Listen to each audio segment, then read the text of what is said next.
me. Wish lust don't work for me no more. I just got off the phone with my favorite ex. I took a walk this morning. It hit me like, what if Cupid had a pit bull and they walked in Charlotte together? I don't know. I wonder what type of shit they would get into. Welcome to the Cupid and the Pitbull podcast, episode 6. Today I'm going to put all the music into the episodes and then upload them. It's going to be a lift, but wow, I'm so excited. I got off the phone just now with, like I said, my favorite ex. We've already talked about ex-relationships. Oh, we're going to talk about the stories about these exes. But this one is my favorite one, and I really do still have love for them. And I can tell that they're going through a change in their life, and I offer nothing but support and joy and peace. When I was in 8th grade, I was a nerd. I had this cool conversation last night with my main spiritual mentor, the Grand Empress of all. She's been listening and she supports.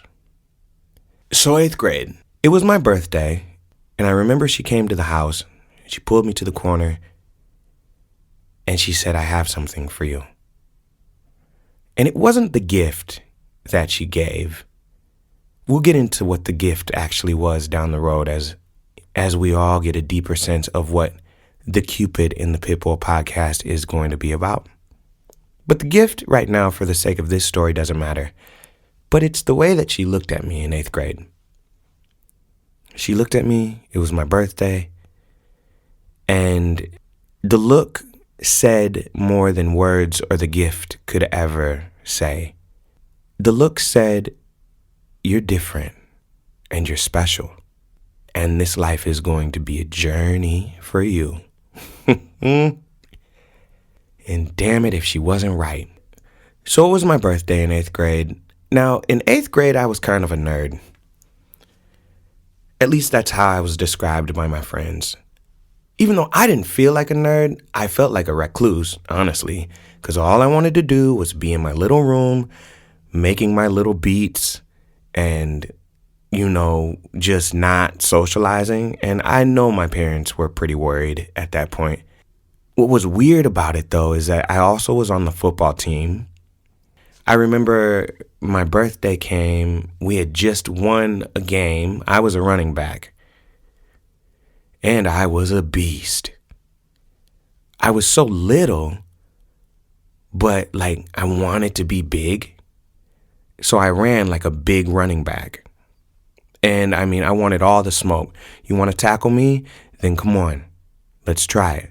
I loved being on the football team, especially when we won games. Now, the football team, there were some friendships there. But essentially a football team is just a big dick measuring fest. It's kind of like playing jazz on stage. Who has the biggest dick? Who can jack off the most? So we won the game. It's a huge deal because then I became the homecoming king. And it had just been my birthday. But the main party had already happened. My spiritual mentor came. It was kind of a low-key kind of birthday party. Very appropriate and par for the course for, an 8th grader. But I got to get into this friend group that I had in the suburbs. All the black people found each other. I was like the light-skinned nerd. I didn't feel cool.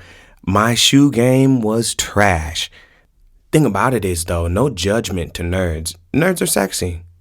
I just hadn't realized that back in 8th grade yet. I walked around with that Michael Jordan cologne from the Walmart and just walked around but somehow I became homecoming king. I don't know. And then I was like the star running back, but I still felt like a nerd. And it was really because of my friend group. I call my friend group at that moment in my life like kind of my spiritual partners. I remember Londwell and Ariel, Kaylee. I smoked weed for the first time with Kaylee. Oh, my plant. My kale plant that's her name.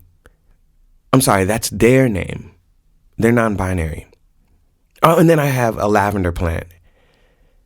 A French lavender plant. Her name is Lavinia Montbotomus Antoinette. I digress.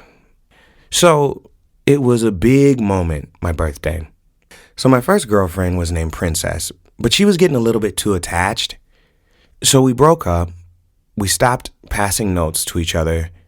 And then there was this new girl who had come to the school with some of her cousins from Waterloo, Iowa. And she became my new girlfriend. Fat Cat was her name. She always smelled like cigarettes. And then her cousin Peaches and Peach's brother David, they were just my good friends. And the day after, my birthday and us winning the game and me becoming homecoming king, Peaches comes up to me and is like, you need to have a party. I was like, what you mean, Peaches? She was like, you got the juice right now. You need to have a party. All the football players, they be having parties. So you should do one. Now, what Peaches failed to understand, and she was new to the suburbs, the football players were having parties. Very much whether their parents approved it or not. And the things that the football players were doing at the parties, it was far beyond my understanding. It was the suburbs. But anyways, I was like, yeah, okay, I'll ask my parents, for sure. I asked my parents, I was like, hey, it's my birthday week. We did have this party already, but that one was with family, and I need this one to be... Peaches is telling me that I got the juice right now, and that this is my chance to solidify my popularity in middle school. So what's good? Can I do this? And there was no problem. They were like, go ahead and just do it downstairs. So the next day, I tell the people I'm having a party. And this was a big deal. It was my chance to solidify my popularity, which I thought I didn't care about until I had the juice. So I was like, it's going down, y'all. And the news spread like wildfire. I remember third hour, Jake came up to me, the quarterback, and was like, I heard you're having a party.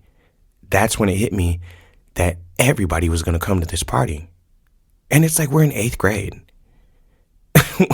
What do we know about party news spreading like wildfire? But anyways, it did. So I remember getting off the bus and walking to the house and being like, oh, we're getting ready to have a party.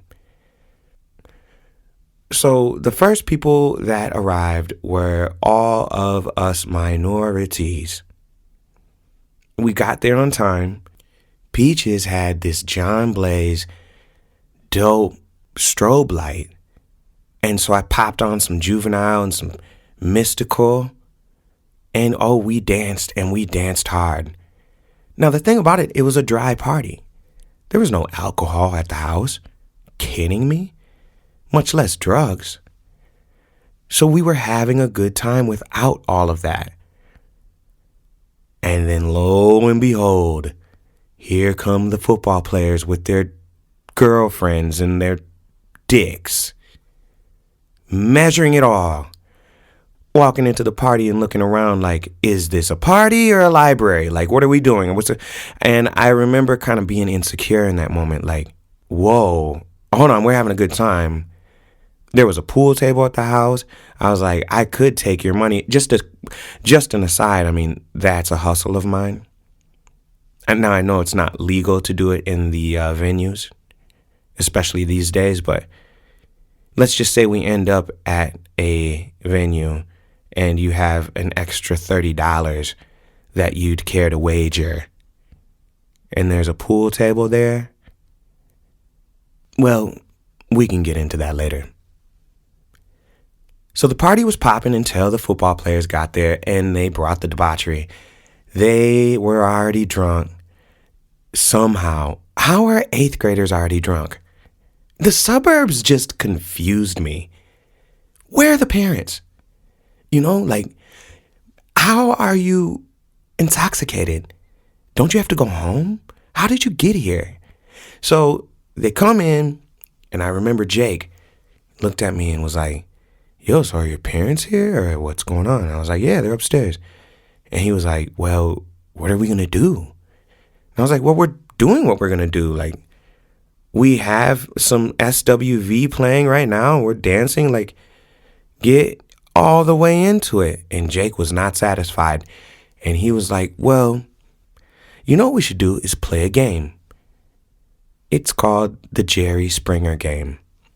So what the Jerry Springer game was basically just acting like you were on Jerry Springer and coming up with the Jerry Springer drama. I think the premise of the first episode was that Fat Cat, remember, who was my girlfriend at the time, who had gotten expelled for fighting not even a month into her tenure at the middle school. But the premise of the first episode was that, okay, Taylor got Fat Cat pregnant, but Fat Cat was over here also in a relationship with Jake. And now Taylor and Jake are meeting for the first time, and let's just play it out.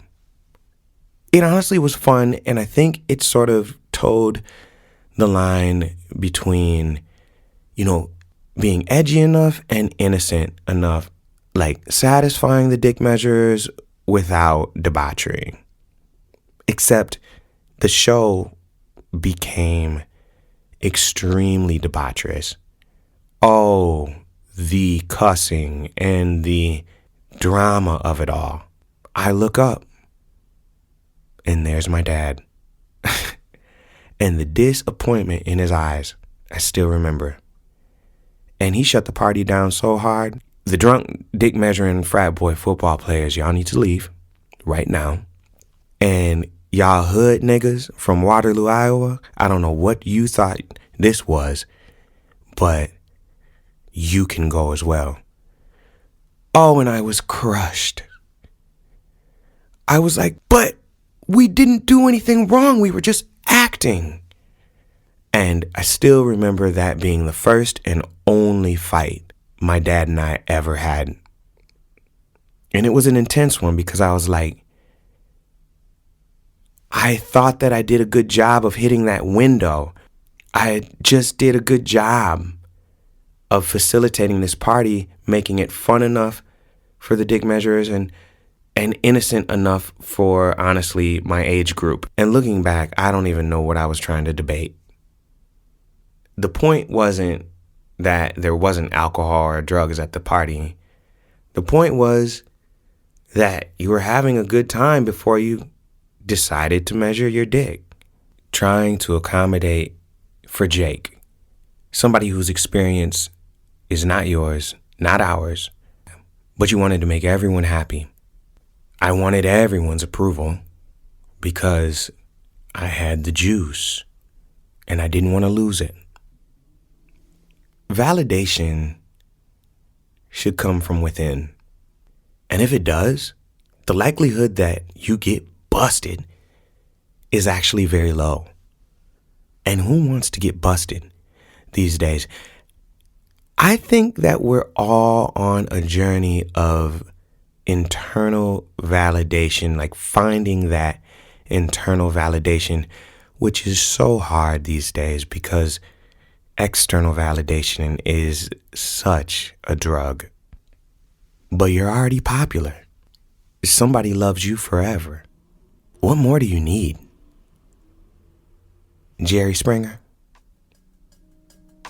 Let's get into it. She's tempted by the greed. She tells me when I need too much.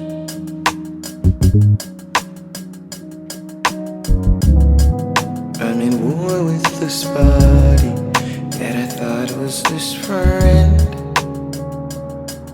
had the photo never show until the end.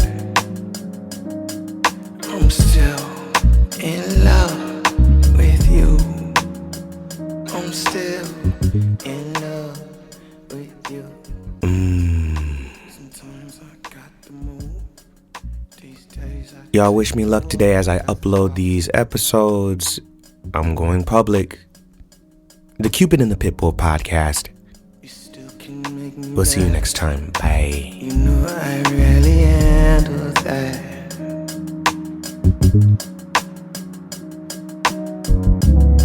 Naming a boy with this body that I thought was his friend.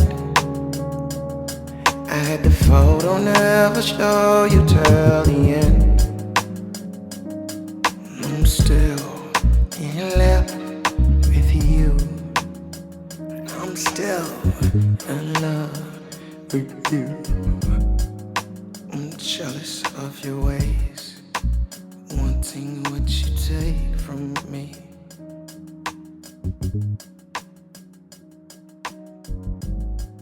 Pride calling, it won't stop, breaking through